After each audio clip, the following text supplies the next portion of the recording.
Hi friends, welcome to my channel. आज 13 फरवरी। आज क्या करेंगे? आज हिंदू न्यूज़पेपर कोई इंपॉर्टेंट आर्टिकल हम डिस्कस करेंगे। आज मैं 5 आर्टिकल हमने लिया है। कुछ आर्टिकल है जो हिंदू न्यूज़पेपर में पब्लिश नहीं हुआ लेकिन हिंदू वेबसाइट में पब्लिश है।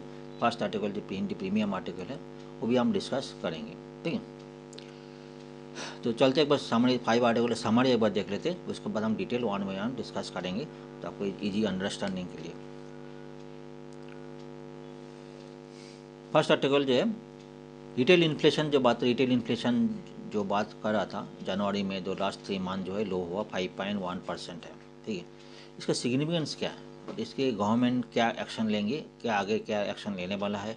तो रिसेंट जो आरबीआई मॉनिटरी पॉलिसी हुआ 8 to 12 फरवरी जो हुआ था, 6 to 8 जो हुआ था, उसमें क्या डिस्कशन हुई थी वो डिस्कस करना जो इम्पोर्टेंट है। बताया जा रहा है जो रिटेल इन्फ्लेशन जो 3 मंथ लो है 5.1% आया। ठीक है, दिसंबर में कितना था? 5.7 था। ठीक है, आरबीआई का टारगेट क्या है? आरबीआई का टारगेट है, जो गवर्नमेंट ने आरबीआई टारगेट देते हैं 4 ± 2, मतलब मैक्सिमम 6 तक टारगेट है। ठीक है, अगर टारगेट से ज़्यादा हो जाएंगे क्या क्या होगा, कम होगा तो क्या होगा, वही जजमेंट करना बहुत इंपॉर्टेंट है, क्योंकि इसका ऊपर क्वेश्चन इसी के ऊपर आएंगे। ठीक है, आपको इसका जो आपको कॉन्सेप्ट बहुत क्लियर होना चाहिए। ध्यान दीजिए, अगर टारगेट 6% है, अगर 6.2, 6.5, 6.6 7% इन्फ्लेशन हो गया तो क्या करेंगे? आरबीआई जो मॉनिटरी पॉलिसी है वो क्या करेंगे? अपना रेपो रेट इंक्रीज करेंगे। कई सारे रेट है। ठीक है, लिक्विडिटी रेशियो है, कैश रिजर्व रेशो है, कैश रिजर्व रेशियो है, लिक्विडिटी रिजर्व रेशियो है, ये सारी जो है आरबीआई जो टूल्स है, रिवर्स रेशियो है, रिवर्स रेट है, वो सारी टूल जो है इंक्रीज कर देंगे। ठीक है, इंक्रीज करने से क्या होगा? अगर रेपो रेट इंक्रीज कर देंगे, सपोज इन्फ्लेशन 7% ऊपर है, पहले भी था, तो आरबीआई रेपो रेट इंक्रीज करेंगे, मतलब रेपो रेट मतलब जो इंटरेस्ट रेट इंक्रीज करेंगे, उसमें से क्या होगा? जो बैंक को जो लोन लेते हैं बैंक, उसका जो लोन का रेट है रिवर्स रेपो रेट इंक्रीज हो जाएंगे।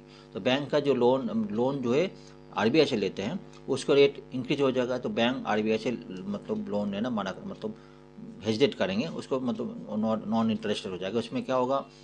बैंक जो कस्टमर का लोन देते हैं वो भी रेट ऑफ इंक्रीज हो जाएगा।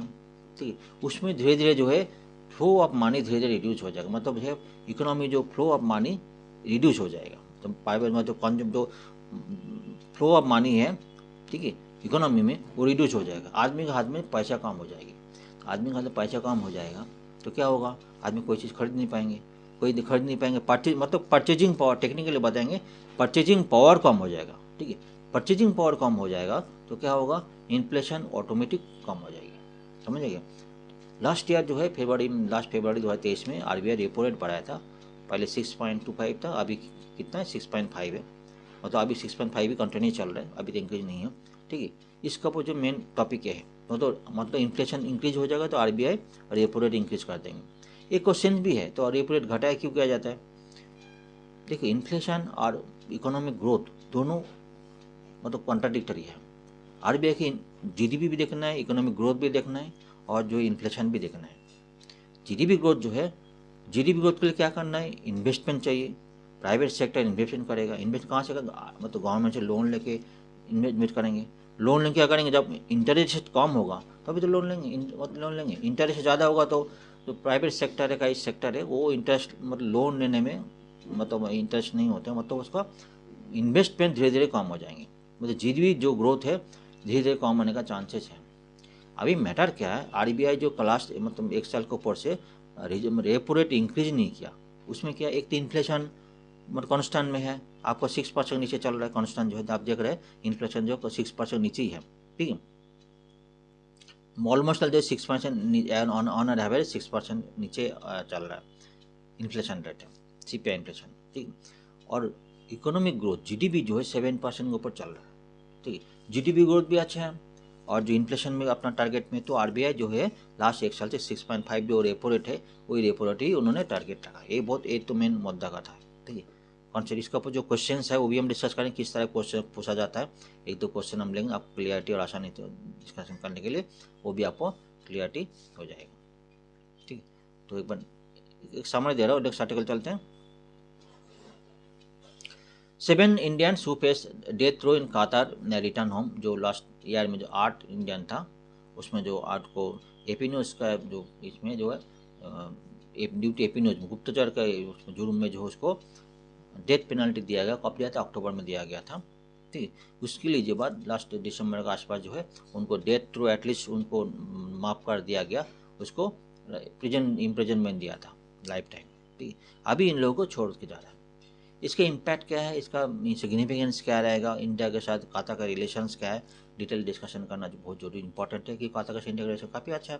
ठीक है, एक भी इम्पोर्टेंट बात है, अभी ये भी बात है, अभी जो हमारा प्राइम मिनिस्टर नरेंद्र मोदी जी यूएई जा रहे, यूएई ठीक है दुबई जा रहा है, यूएई मतलब एक हिंदू टेम्पल इनॉग्रेट करने के लिए जा रहा है, तो उसमें हो सकता कतार में भी विजिट करेंगे, वहीं पे भी कतार है वहीं पे विजिट कर आएंगे। इसका इम्पैक्ट क्या रहेंगे डिटेल हम डिस्कशन करेंगे। इंडस्ट्रियल आउटपुट की बात करो, इंडस्ट्रियल आउटपुट जो काफ़ी दिन से लो चल रहा था। ठीक है, बार बार बात करो, इंडस्ट्रियल मैन्युफैक्चरिंग सेक्टर को हमको इंक्रीज करना पड़ेगा। अगर इकोनॉमिक ग्रोथ और जीडीपी बूस्ट अप करना है, ठीक है, उसका मैन्युफैक्चरिंग सेक्टर को और इंक्रीज करना पड़ेगा, क्योंकि इंडिया का जो मैन्युफैक्चरिंग सेक्टर है काफ़ी दिन से पोर है। सर्विस सेक्टर अच्छा है, लेकिन मैन्युफैक्चरिंग सेक्टर जो काफ़ी दिन से पोर कंडीशंस में आ रहा है।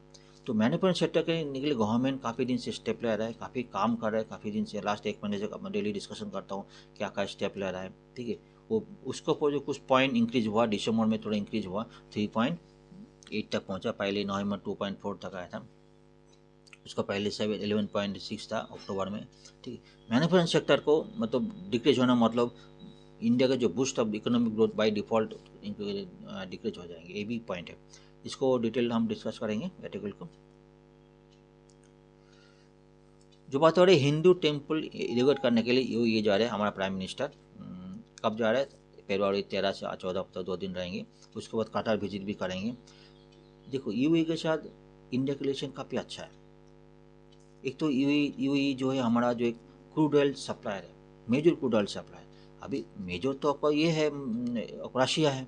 ठीक है, अभी मैटर क्या हुआ रहा है, जो रेड सी का जो कॉन्फ्लिक्ट होने के वजह से इंडिया जो बाकी जगह से भी क्रूड ऑयल मतलब परचेज करने के लिए सोच रहा है। ठीक है, ये जो बाकी एरिया है आपका इराक हो गया, आपका यूएई हो गया, उससे भी जो क्रूड ऑयल लेने के लिए बातचीत चल रहा है। एक प्राइम मिनिस्टर का यूएई में विजिट करना बहुत बड़ी इंपॉर्टेंट टॉपिक है। ठीक है, ये टॉपिक इसलिए बोलो दोनों का रिलेशन जो है अभी का टाइम में बहुत इंपॉर्टेंट है। ठीक, इंपॉर्टेंट है कि क्रूड ऑयल मैटर जो है उसको यूएई में और अच्छा मजबूत करना, और भी इकोनॉमिक पॉइंट है मजबूत करना बहुत इंपॉर्टेंट पॉइंट है। तो इसको डिटेल हम डिस्कस करना बहुत ज़रूरी है, अभी के टाइम में बहुत ये पॉइंट बहुत रिलेवेंट है। ठीक है, ये बोल रहे हैं record number of global voters exercise in right in 2024 में। अभी क्या है ऑल ओवर द वर्ल्ड में कम से कम 50 के ऊपर का ज़्यादा कंट्री है जिसमें 2024 में इधर हो गया ना तो होने वाला है नेशनल लेवल में, मतलब इंटरनल लो मतलब नहीं है, नेशनल लेवल में जो वोट है उसको चूज़ किया है, मैक्सिमम उसको वो एनालिसिस कर रहे हैं, जो मैक्सिमम वोटर जो है 2024 में आ रहे हैं, ये डिस्कशन किया। ठीक है, कुछ यूरोपियन कंट्री में यूरोपियन यूनियन में क्या वो लोग वोटर नहीं कर रहे, चूज नहीं कर रहे, उसमें मुझे पार्लियामेंट में जो पार्लियामेंट में करने के लिए पार्लियामेंट उसको सदस्य लेके लिए उसको वोट कर रहे हैं। ठीक है, हेड ऑफ द कंट्री के लिए नहीं है, यूरोपियन यूनियन का बात करो। ये इस टॉपिक ये आर्टिकल के ऊपर है। इस टॉपिक ये आर्टिकल एक चीज़ भी और जो है इंपॉर्टेंट उन्होंने हाईलाइट किया, मेन जो उन्होंने ये भी बताया जो फेयर इलेक्शन की बात की। तो वर्ल्ड वाइड जो फेयर इलेक्शन को काफ़ी कौन सा कंट्री कैसे है वो भी एक एनालिसिस उन्होंने जजमेंट दी, एनालिसिस की, ये भी एक देखेंगे फेयर इलेक्शन की बात हम इसको हम डिस्कस करेंगे। इसका फर्स्ट आर्टिकल आ गया, जो बात कर रहा था जो कंज्यूमर प्राइस जो रिटेल इन्फ्लेशन जो है, रिटेल इन्फ्लेशन क्या है देखिए बहुत ध्यान से जो retail inflation rate of change of price in goods and services में, गुड्स एंड सर्विसेज दोनों का बात करो, सिर्फ गुड्स की नहीं, गुड्स फूड्स भी हो सकते हैं, नॉन फूड भी हो सकते हैं, नॉन फूड मतलब क्लॉथ भी हो सकते हैं, रिक्रिएशन भी हो सकते हैं, बाकी और आइटम भी हो सकता है, उसका भी इंक्रीज होगा तो वो भी इन्फ्लेशन के अंदर आएगा जो कंज्यूम होता है।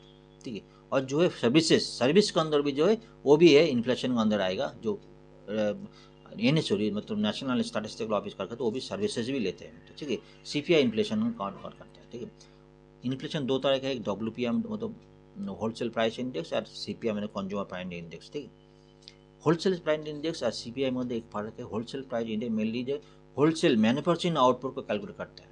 ठीक है, और सीपीआई इंडेक्स जो है, सीपीआई इन्फ्लेशन जो है, consumer price index, consumer item जो फूड आइटम है, जो नॉन फूड आइटम जो इसको वो कम करती है, फूड गुड्स प्लस सर्विसेज दोनों करते हैं। डब्ल्यूपीआई ओनली गुड्स को करते हैं, सर्विसेज को नहीं करते। एक उस पॉइंट है, ठीक है। इसको डिटेल हम देख लेते हैं एनालिसिस को, वन पॉइंट को आपको समझने के लिए।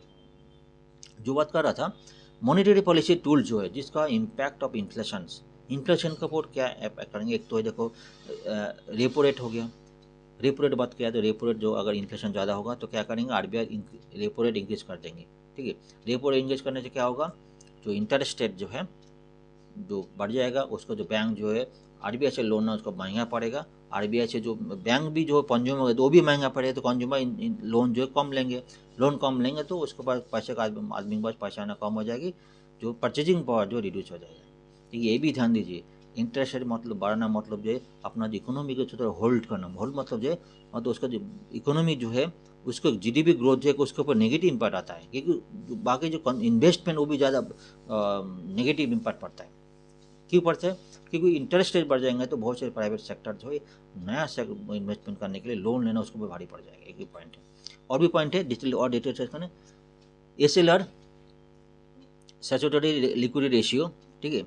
स्टैट्यूटरी लिक्विडिटी रेशियो मतलब बैंक आरबीआई इसको इंक्रीज करके क्या होगा, आरबीआई अगर एसएलआर इंक्रीज करेंगे क्या होगा, तो बैंक जो है कुछ लिक्विड एसेट सिक्योरिटी बॉन्ड जो है उसको ज़्यादा तो इसको आरबीआई के पास जमा करना पड़ेगा। तो रेशियो जो है रेशियो, ठीक है, मतलब बैंक जो आरबीआई के पास जो लिक्विड एसेट और बाकी गोल्ड बाकी सिक्योरिटी जो तो ज़्यादा जमा करना पड़ेगा, बढ़ जाएगा। तो उसमें क्या होगा, बैंक के पास जो है लिक्विड एसेट कम हो जाएंगी, बैंक दूसरे को लोन देना कम पड़ जाएगा, मतलब बैंक कंज्यूमर को लोन दे नहीं पाएंगे, तो आदमी के पास परचेजिंग बहुत कम हो जाएगा, नंबर वन। दूसरा कैश रिजर्व है, जो कैश रिजर्व मतलब क्या होगा, इंक्रीज करेंगे क्या होगा, तो बैंक वाले को क्या करना पड़ेगा, आरबीआई को ज़्यादा कैश डिपॉजिट करना पड़ेगा, कैश रखना पड़ता है, ठीक है, ज़्यादा रखना पड़ेगा।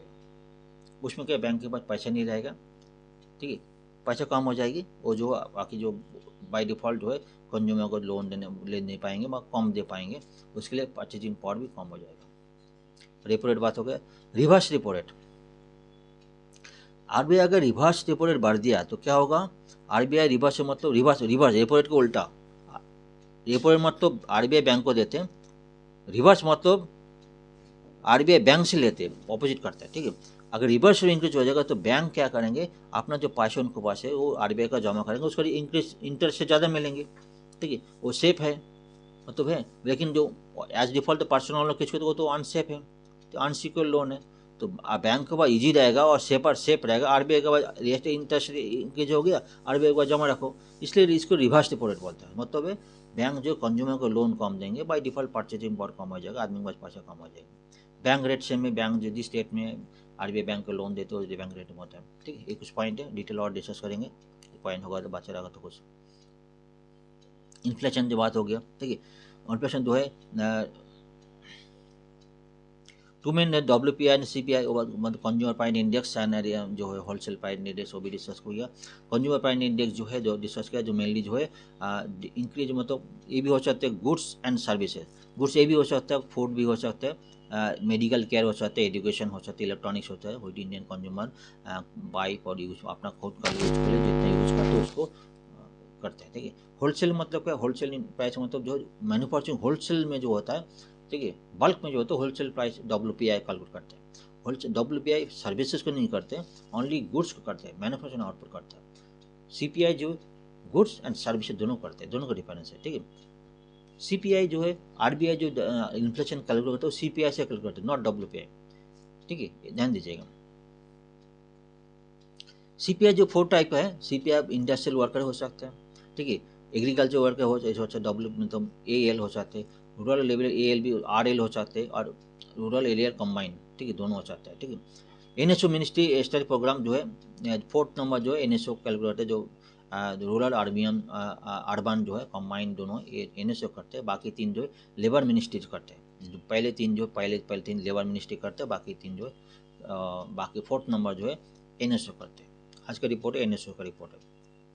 बेस रेट का एनएसओ का बेस्ट सीपीआई जो बेस रेट होगा 2012, ठीक है। इस कुछ पॉइंट है, डब्ल्यूपीआई डिस्कस हो गया, ये भी पॉइंट डिस्कस कर लिया। मॉनेटरी पॉलिसी जो बात करें तो इन्फ्लेशन मॉनिटर पर आरबीआई का रोल डेटा हम डिस्कस कर दिया, दैट्स सफिशिएंट। ठीक है, आरबीआई का जो अगर इन्फ्लेशन कंट्रोल करने के लिए दो पॉलिसी लेते हैं, एक कॉन्ट्राडिक्टरी, एक एक्सपेंशन। कॉन्ट्राडिक्शन मतलब है खींच लेना, कॉन्ट्रैक्ट कर लेना। एक्सपेंशन मतलब सबको खोल देना और एक्सपेंशन कर लेना। मतलब मतलब क्वांटिटेटिव मतलब सारी चीज़ में बढ़ा देना। आपको रेपो रेट बढ़ जाएगा, रिवर्स रेपो रेट बढ़ जाएगी, एसएलआर बढ़ जाएगा, कैश रिजर्व पे जो भी बढ़ जाएगा सब कुछ बढ़ जाएगा। मतलब परचेजिंग पर कम कर देंगे, सब मतलब मनी सप्लाई को कम कर देंगे। ठीक है, एक्सपेंशन मतलब सारी चीज़ रिड्यूस हो जाएंगी, मतलब सारे रेट रिड्यूस हो जाएंगे। सारी पॉइंट डिस्कस हो गया। आपको एसएलआर डिस्कस कर दिया हमने, कैश रिजर्व डिस्कस कर दिया, रेपो रेट हमने डिस्कस कर दिया। ठीक है, ठीक है। रिवर्स रेपो रेट आपने ऑलरेडी, रिवर्स मतलब बैंक जो है आरबीआई रिवर्स से इंक्रीज करेंगे, क्या होगा, बैंक आरबीआई के पास से जमा कर देंगे, उसको इंटरेस्ट ज़्यादा मिलेगा। ठीक है, एक पॉइंट है ये। आज का आर्टिकल आ गया।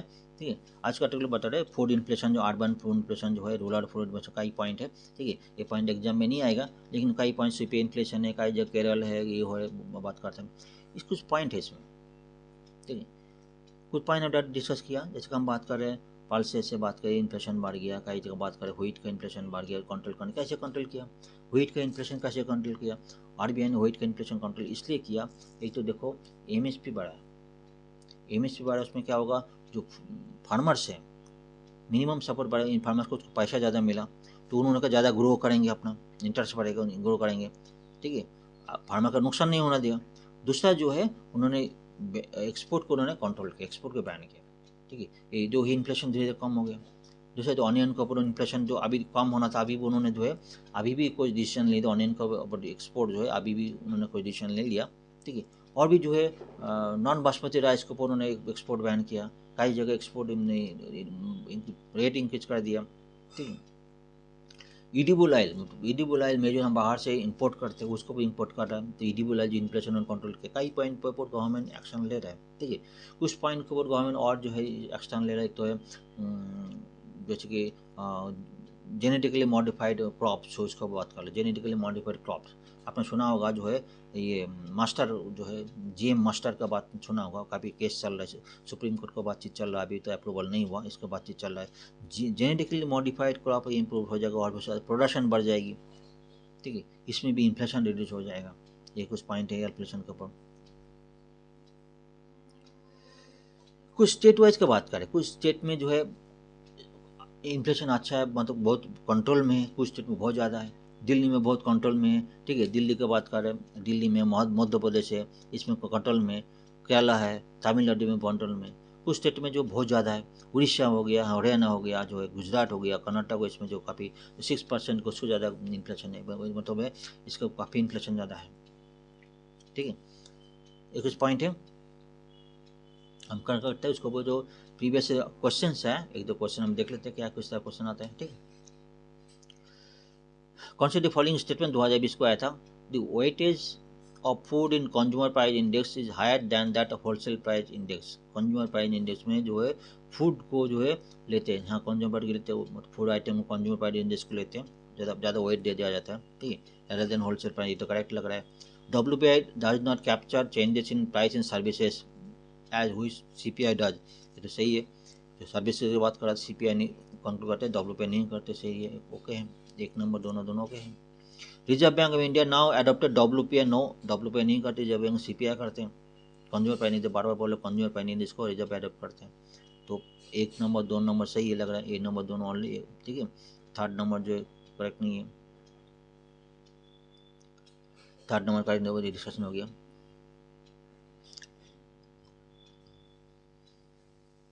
दो हजार परसेंट में क्वेश्चन आया था, controlling inflation in India is the responsibility of Government of India only. Reserve of India has no role on controlling inflation. देखिए किस तरह बात कर रहे हैं, decrease money circulation help in controlling inflation. Decreasing money circulation मतलब जो बात परचेज पर रिड्यूस हो जाएगा, मनी डिक्रीजिंग मनी सर्कुलेशन, जो बात किसी क्वेश्चन देखें, इंक्रीज इंटरेस्ट रेट बढ़ेगा, रेपो रेट बढ़ेगा, सारी रेपो रेट बढ़ जाएंगे, SLR बढ़ा देगा, कैश रिजर्व बढ़ा देंगे, तो मनी सर्कुलेशन कम हो जाएगा, आदमी के पास परचेजिंग पावर रिड्यूस हो जाएगी, जो इन्फ्लेशन जो है रिड्यूस हो जाएगा। ठीक है, increase money circulation no increase money circulation जो है in circulation help in control, no increase money circulation करके आदमी का परचेजिंग पावर इंक्रीज हो जाएगा, इन्फ्लेशन भी इंक्रीज हो जाएगी। कभी भी जो इन्फ्लेशन रिड्यूस करना है, कंट्रोल करना है, कभी भी जो बैंक को जो है कभी मनी सर्कुलेशन कम करना पड़े, कोई भी जो जितना भी आपको टूल्स हैं, जितने टूल्स हम बताएं, सारी टूल को उन्होंने ये करके मनी सर्कुलेशन रिड्यूस करना है।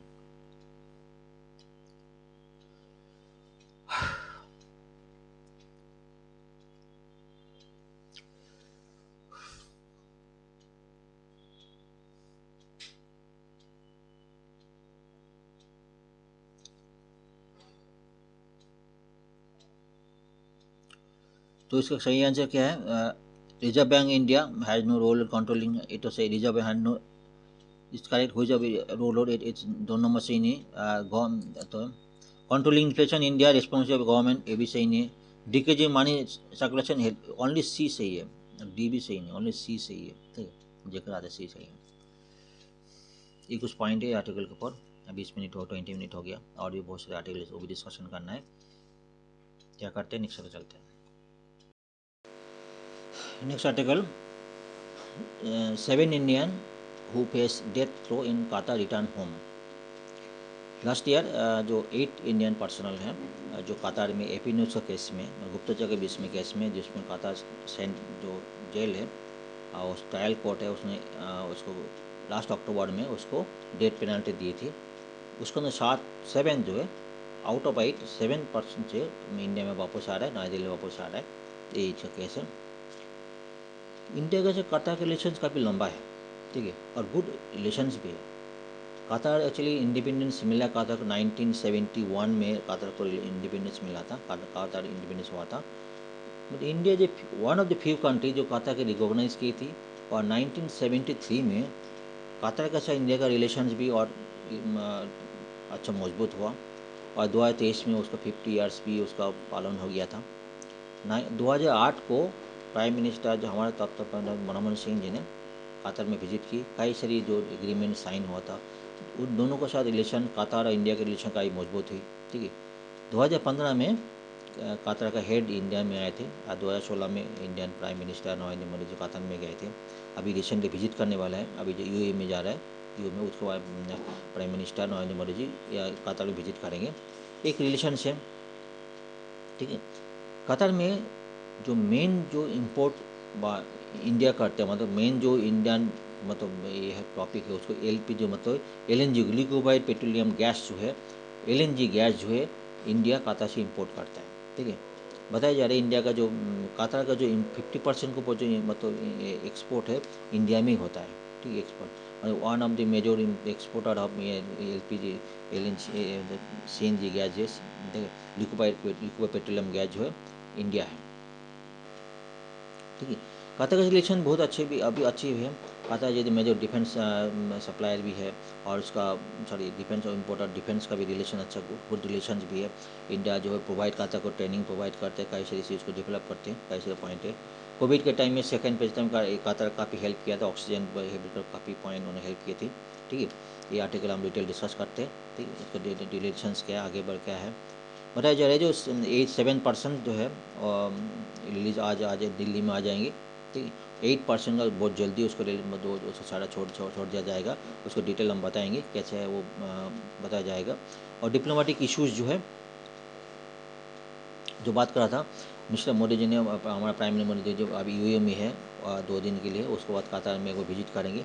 एक इम्पॉर्टेंट दोनों के साथ रिलेशंस बहुत ये है टॉपिक है। On the track ties on the track जो है ये भी वजह, जो अगर कतार जो है जो लास्ट ईयर 8% को डेथ पेनल्टी थी, उसके बावजूद भी तो इंडिया ने एक में जो है टाइप साइन भी किया था, जो $78 बिलियन का टाइप साइन किया, तो एक्सटेंडमेंट था, एक्सटेंशन किया था।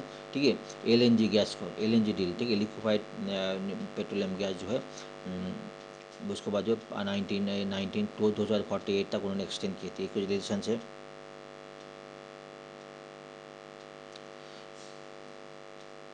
टाइम लाइन का बात करेंगे। ये जो केस था, केस अगर बता टाइम लाइन बात करेंगे, अगस्त 2022 को जो है 8% उन्होंने कतार जो है अथॉरिटी जो है उसको अरेस्ट किया था। क्यों? उसको जो है ऐसा एपी न्यूज़ के गुप्तचर काश्मीर का एपी न्यूज़ जो है तो कुछ एलिगेशन लगा, एपी न्यूज़ एलिगेशन में उसको अरेस्ट किया था। ठीक है, कतर एक सबमरीन बना था, किसके लिए सबमरीन बना रहा था? इसराइल के लिए बना था, उसके लिए 8% को उन्होंने अरेस्ट किया। सितंबर 2022 को उन्होंने फर्स्ट बेल वॉर के लिए रिजेक्ट किया था। मार्च 2023 को उन्होंने first bell war held, first trial head. June 2023 को सेकंड ट्रायल हेड, उसको अक्टूबर 1 को क्या है, India has grant a consular access, India का कॉन्सुलर, उसको वो चुप रखे, इसको बताया नहीं कॉन्सुलर एसेज फर्स्ट जो अक्टूबर को फर्स्ट को मिला, अक्टूबर 26 को डेथ पेनल्टी दे दिया था। उसके बाद इंडियन जो गवर्नमेंट उसको काफ़ी उन्होंने बातचीत की, डिप्लोमेटिक टाइज की। उसके बाद दिसंबर के आसपास जो है उसका जो डेथ पेनल्टी है उसको रद्द कर दिया था, लेकिन उसको इम्प्रेशन दिया, अलग अलग टाइम इम्प्रेशन दिया गया था। ठीक, तो इंडिया के पास जो 4 ऑप्शन है, बता इंडिया के पास 4 ऑप्शन था इसको रिलीज़ करने के लिए। अब ऐसा बताया एनालिसिस है, इनमें agreement transfer of sentence project, India के साथ जो है एक एग्रीमेंट 2015 को कतर से एग्रीमेंट हुआ था। एग्रीमेंट का जो है कोई प्रिजन जो है इन कतर में है वो इंडिया में आके ट्रांसफ़र करना पड़ेगा, तो रिमेनिंग पार्ट जो है इंडिया में इम्प्रिजन करेंगे, ये पार्ट है इसके। ये जो एग्रीमेंट है तब इंडिया भी कर सकता है, ऐसा बताया जा रहा है। लिबराइजिंग डिफेंस टाई, इंडिया का डिफेंस टाई अच्छा उसके साथ भी अच्छा रिलेशन कर सकते हैं।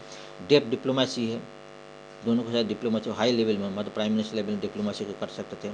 ठीक है, ऐसे लीगल जो है अपील जो है इन ICJ मतलब कोर्ट में, ये तो इंटरनेशनल कोर्ट ऑफ लाइक में उनको जस्टिस में जाके अपील भी कर सकते थे।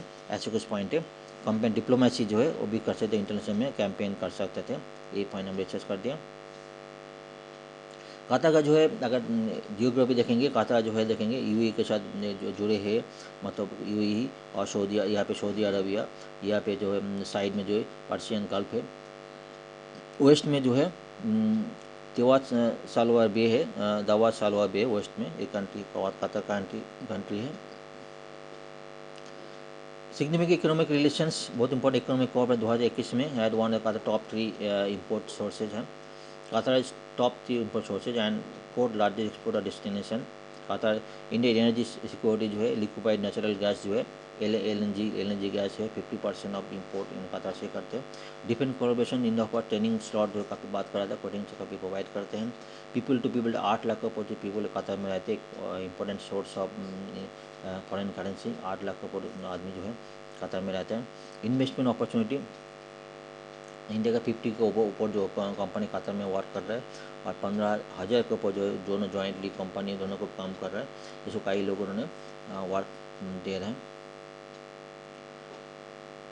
मेजर बायोलेटरल टाइज बताए जाएंगे। बायोलेटरल जो है मेजर मिनरल फ्यूल्स से केरल से इंडिया एक्सपोर्ट करते कतर को, organic chemical, jewellery, gem jewellery, iron, steel, copper, ये सब कतर को प्रोवाइड करते हैं।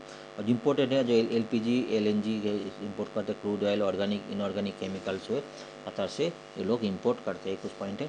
ठीक है, एक बात और भी है, ऐसा कुछ बताया जा रहा है कतर में जो है और UAE में जो है 3000 के ऊपर जो इंडियन जो पर्सन जो है वहाँ पे जेल में है, मतलब उसका प्रिजन में, कतर और UAE का प्रिजन में 3000 इंडियन जो आदमी जो वहाँ पे जेल में है।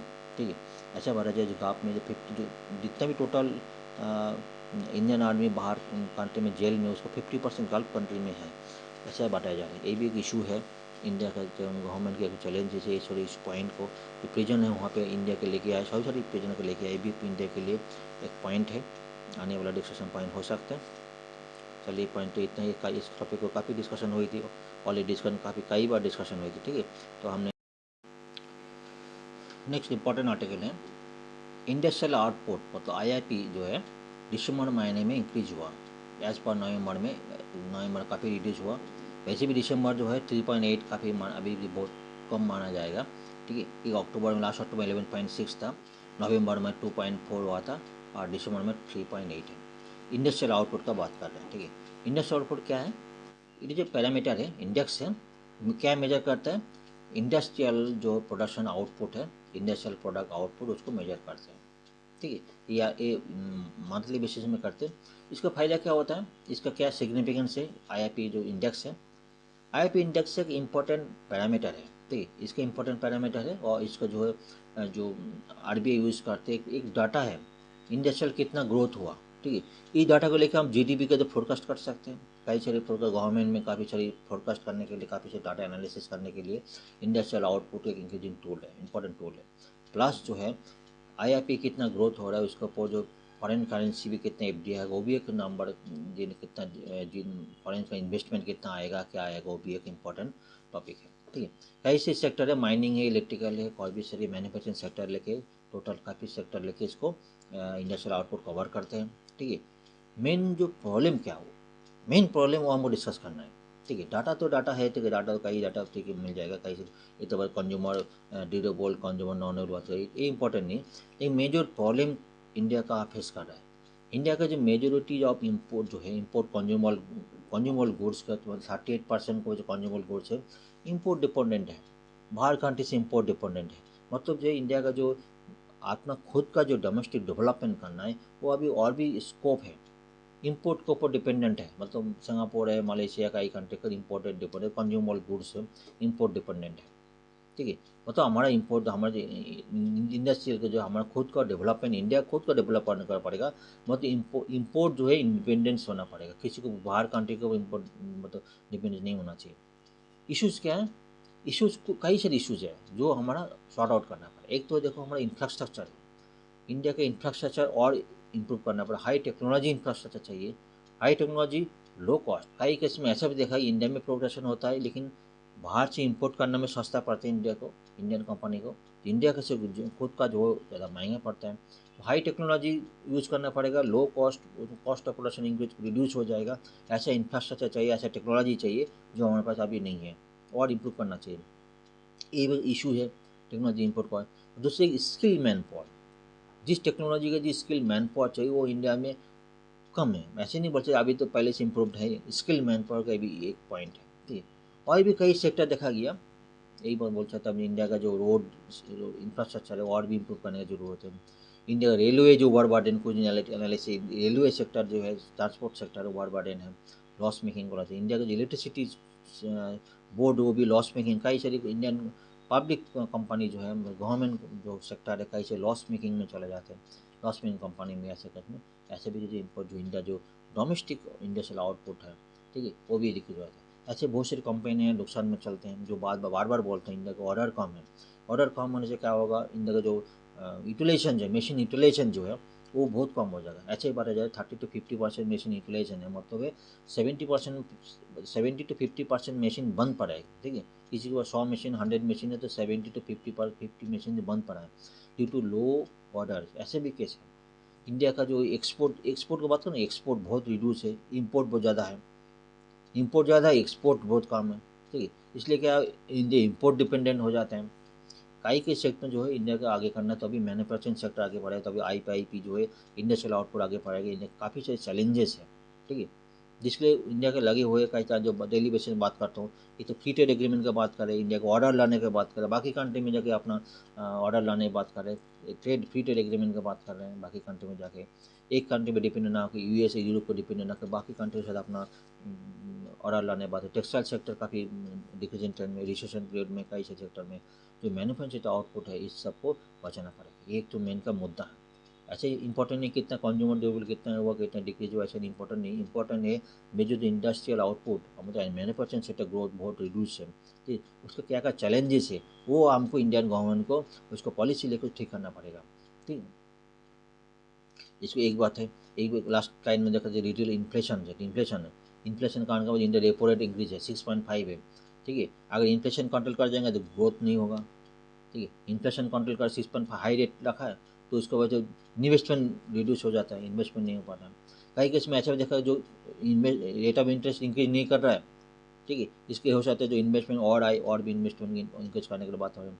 इंडिया जो कई केस में ऐसा भी देखा गया जो इंडिया जो कॉर्पोरेट टैक्स जो है कॉर्पोरेट टैक्स को रिड्यूस कर दिया। कल ही बात किया था हमने कॉर्पोरेट टैक्स के लिए। ठीक है, कॉर्पोरेशन पहले 30% था, उसको बाय 22% लिया गया 2019 में। वहाँ उसके बाद जो लास्ट 2021-22 में क्या किया उसको भी जो है न्यू मैन्युफैक्चर करेगा उसके लिए 15% और भी 7% रिड्यूस कर दिया गया, 15% टैक्स लगेगी। इसमें जो है इंकरेज इन्वेस्टमेंट इंकरेज के लिए इंडिया इनकर करें, इन्वेस्टमेंट करें, एक ऐसी पॉलिसी में लिया है। ठीक है, अगर बात करेंगे जो बात किया इंडस्ट्रियल प्रोडक्शन क्या है, इंडियन हॉट इज IIP जो डिस्कस हुआ, volume of production industrial production कितना होता है, कौन करते हैं, नेशनल स्टैटिस्टिकल ऑफिस करते हैं, ministry of statistical programme implement करता है। इसका बेस सेक्टर क्या है, माइनिंग मैन्युफैक्चरिंग इलेक्ट्रिसिटी सेक्टर करता है, जो ऑलरेडी डिस्कस हो गया। बेस ईयर 2011-12 ठीक है। ब्रॉड सेक्टर है, बेसिक गुड्स है, कैपिटल गुड्स, इंटरमीडिएट गुड्स ये करते हैं। एक बेसिक पॉइंट है, इसको जो आपको जानकारी जरूर है होता है। वो भी जो भी 8 सेक्टर जो है इसमें जो पहले जो है रिफाइनरी प्रोडक्ट है, electricity, steel, coal, crude oil, natural gas, cement, fertiliser जो है, ये सारी सीमेंट फर्टिलाइजर इसमें सारे उसके अंदर इंक्लूड है। जो बात करता है लैक ऑफ इंफ्रास्ट्रक्चर, जो इसका चैलेंजेस है, ठीक है, जो सारी चैलेंजेस हमारा जो ऑलरेडी बात करते हैं लोकेशन पे कई सारे पॉइंट है। लास्ट इस बजट में क्या हुआ है, बजट में क्या तो आप देखा होगा, इसमें जो है मोबाइल फ़ोन कंपोनेंट पार्ट का इंपोर्ट ड्यूटी कम कर दिया, ध्यान दिया होगा, आपने सुना होगा। मोबाइल फ़ोन जो कंपोनेंट पार्ट मेन इंडिया का मेन एक्सपोर्टर जो मेजर कंपोनेंट इलेक्ट्रॉनिक पार्ट है, मोबाइल सेक्टर जो इंडिया का मेजर एक्सपोर्टर है, तो उसको ग्रोथ करने के लिए, उसको ग्लोबली उसको कॉम्पिटिटिव लेस कॉम्पिटिटिव करने के लिए, चाइना के साथ वियतनाम में कॉम्पिटिटिव करने के लिए, उतारने के लिए इंडिया के कंपोनेंट जो है इंपोर्ट ड्यूटी जो है रिड्यूस कर दिया। आपने सुना होगा जो पहले 15% और 10% कर दिया। उसमें क्या हो, इंडिया को सोचा जा रहा है एक्सपोर्ट जो काफ़ी इंक्रीज हो गया, सोचा जा रहा है। ये भी पॉइंट है, इंडिया एक्सपोर्ट इंक्रीज करने के लिए इंडिया के एक्सपोर्ट इंक्रीज करना पड़ेगा, ठीक है। Production link incentive, production incentive मतलब ऐसा प्रोडक्शन लिंक, जितना प्रोडक्शन लिंक इंसेंटिव दिया जाएगा, बहुत सत्य कई सारी इशूज गवर्नमेंट ले रहा, इसका बहुत सारी पॉइंट है भी। तो MSME सेक्टर जो है ये उसका जो है FDI उसका नहीं होता, ये भी पॉइंट है। तो MSME सेक्टर है, ठीक है, उसमें भी नहीं होता। इंडिया कई सारी प्रोडक्ट के लिए बहुत सारे मतलब बाहर कंट्री के ऊपर डिपेंडेंट है, ठीक है। इलेक्ट्रिकल पॉइंट से, इलेक्ट्रिकल गुड्स से कई सारे पॉइंट बाहर कंट्री पर डिपेंडेंट है। इंडिया ग्रोथ में, इंडिया में जो है उसका प्रोडक्शन नहीं हो पाता है, इसका जो इतना लो कॉस्ट प्रोडक्शन नहीं हो पाता, ऐसे के बहुत सारे पॉइंट, इसका ये इंडिया के लिए चैलेंजेस जॉब है, ठीक है। ये कुछ पॉइंट है। नेक्स्ट आर्टिकल चलते हैं जल्दी। नेक्स्ट आर्टिकल बहुत इम्पोर्टेंट है, इम्पोर्टेंट इसलिए है जो इंडिया का साथ UAE का रिलेशनशिप है, इसका बारे में आर्टिकल है। इंडियन प्राइम मिनिस्टर 13 और 14 को फरवरी इस मंथ अभी है UAE में गया है। वहाँ पे एक जो हिंदू टेम्पल है वहाँ पे इनोग्रेट करना था, मतलब उसको उद्घाटन करना है, उस काम के लिए गया था। तो हमारा प्राइम मिनिस्टर अब तो 7 टाइम UAE विजिट कर रहा है, और लास्ट 8 महीने में 3rd उसका विजिट है। UAE के साथ इंडिया के रिलेशंस काफ़ी इंपॉर्टेंट है, बहुत ध्यान से सुनिएगा। UAE जो एक इंडिया का मेजर मतलब one of the major importer of crude oil, ठीक है। अभी जो रशिया जो जो फर्स्ट था, अभी भी रशिया मेजर फर्स्ट टॉपर तो है ही क्रूड ऑयल इम्पोर्टर, लेकिन बाकी जो रेड सी जो कॉन्फ्लिक्ट है, बाकी मिडिल ईस्ट में जो कॉन्फ्लिक्ट है, उस केस में जो है बाकी इंडिया और भी कंट्री से क्रूड ऑयल सप्लाई धीरे धीरे इंक्रीज कर रहे हैं, अदर दैन US और रशिया का चले, बाकी इम्पोर्टेंट एक तो major important crude oil supply UAE है। UAE जो है इसमें इंडिया में 3.3 लाख मिलियन जो है, उसमें इंडिया का जो डायस्पोरा वहाँ पे रहते हैं, मेजर सोर्स ऑफ इनकम, एक तो पॉइंट है ही है, ठीक है। UAE बहुत सारी जो इशूज पॉइंट पे इंडिया का इम्पोर्टेंट रोल इसलिए है, इसका लोकेशंस ये मिडिल ईस्ट में है, ठीक है।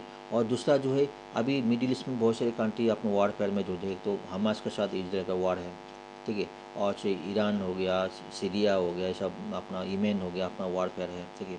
तो इंडिया का जो एक्सपोर्ट रूट है, ठीक, कई केस में जो अरेबियन सी है उसमें इंडियन ओशन में कई के सब देखा होगा, कई सारी जो पैरेट से जलदस्यु हुए वहाँ पे जो ट्रांसपोर्ट जो जहाज़ को हाईजैक करते हैं, उसमें जो उसको ये करने के लिए, उसको प्रोटेक्ट करने के लिए UAE का रोल, इंडिया का शायद इंडिया UAE का रोल काफ़ी इंपॉर्टेंट है। जो बहुत सारे पायरेट्स है जो जहाज़ को उन्होंने डकैती करते हैं, वहाँ पे जो पायरेट्स करते हैं, कुछ दिन काफ़ी सारे केस अभी आया होगा बीच में, देखा होगा सुमेल यमेन ओमान के टाइम आजू बाजू में कई जगह यमेन कई केस में ऐसा हुआ, ठीक है। इंडियन ओशन में, अरबियन ओशन में, ये भी तो पॉइंट है, ठीक है। ये पॉइंट हम मीटिंग 1 में डिस्कस करते हैं। कई सारे इशूज देखने, कई चैलेंजेस भी है। चैलेंजेस ये भी है, देखो चाइना बीच में, चाइना का इन्वॉल्वमेंट, चाइना क्या कर रहा है। एक तो देखो China belt of road initiative है, इसके साथ जो है बाकी जो चाइना का साथ इन्वॉल्वमेंट, अच्छे रिलेशन है, ईरान का पाकिस्तान का अच्छे रिलेशन है, ठीक है, अच्छा गुड रिलेशन है। चाइना इन लोगों को बहुत सारी हेल्प करते हैं, बहुत सपोर्ट करते हैं, ठीक है।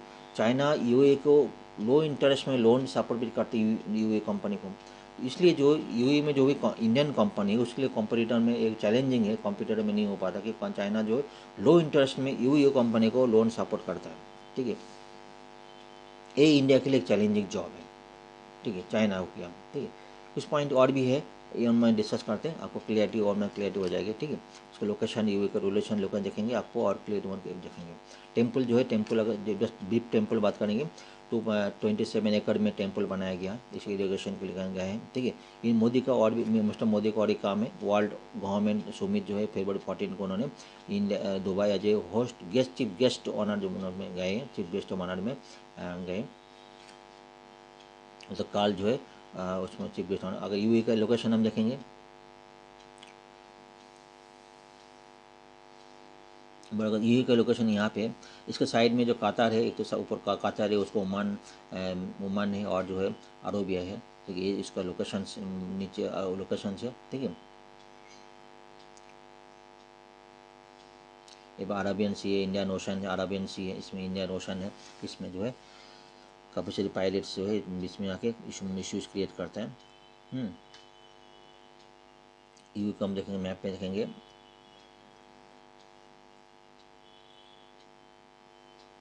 बड़ा करके यू है, यहाँ पे कतार, ऊपर कतार है, ठीक है। पर्शियन गल्फ है यहाँ पे, ठीक है। ये अरबियन से ओमन, दिस इज ओमन है।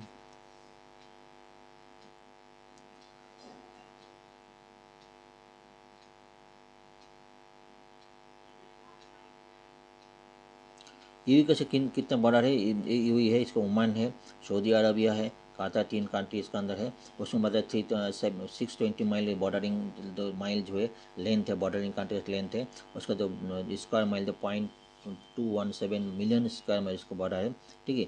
एक मेजर जो है इसका साथ ये सऊदी अरबिया मेजर है, उसके बाद ओमान है, उसके बाद कतार है, उसका साथ जो सराउंडिंग कंट्री है, ठीक है। कुछ सिग्निफिकेंस जो है security point of view, security country जो सिक्योरिटी पॉइंट काफ़ी इंपॉर्टेंट है, ठीक है।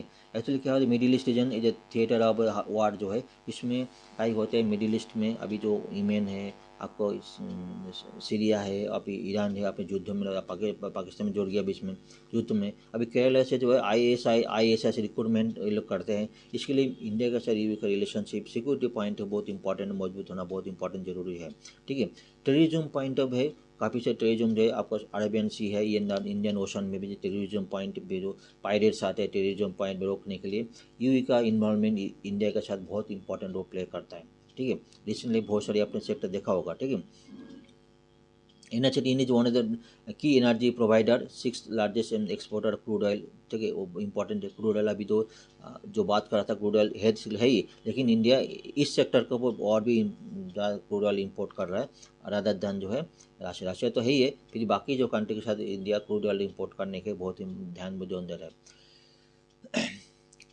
क्लोज कोऑपरेशन इंटरनेशनल फोरा जो है यूए का ही केस में इंडिया की हेल्प करता है। इसमें जो है UNSC, UNFCCC जो है वहाँ पे कई से सेक्टर में इंडिया के मदद करता है, हेल्प करने के लिए, ठीक है।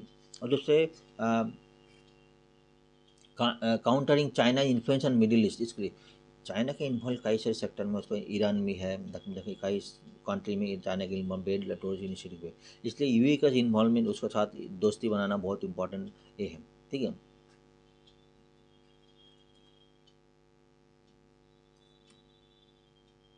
ट्रेड का बात करेंगे, ट्रेड का दिन third largest trading partner UAE India with trade volume करते करेंगे 60 बिलियन USD जो है। उसमें के पास जो है agreement has been increase non oil trade 100 billion to by 2030 तक उन्होंने करेंगे।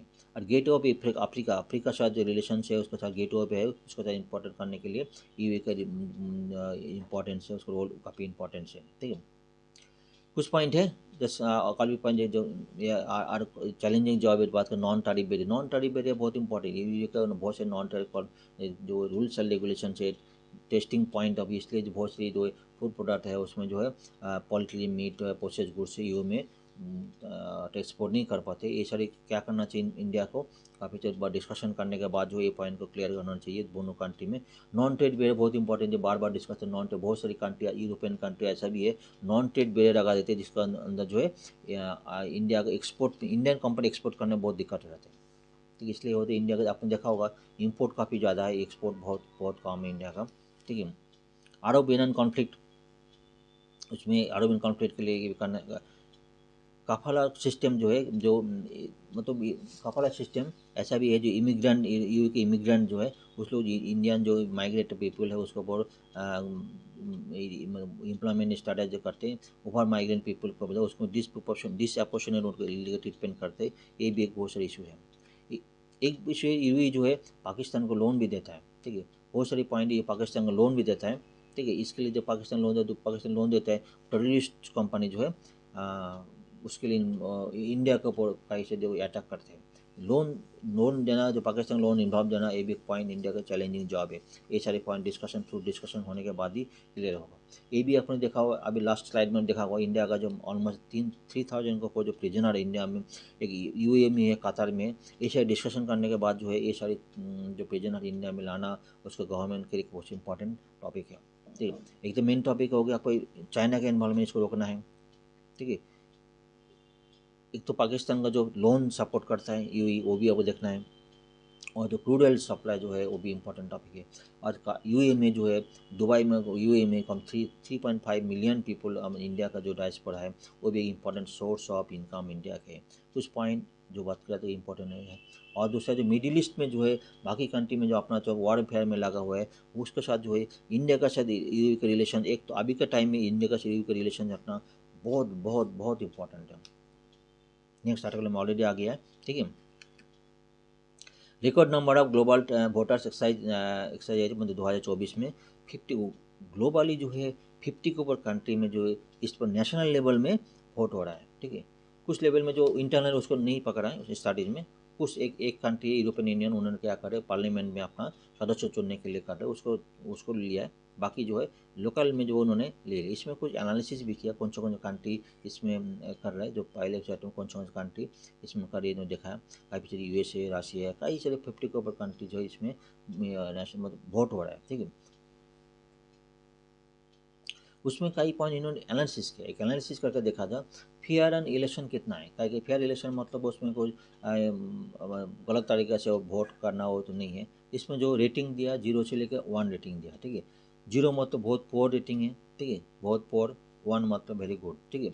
और दूसरा जो एक देखेंगे जो बिगर द सर्कल मतलब ज़्यादा वोटर है, voter number of voter population है, बिगर सैंपल, ठीक है।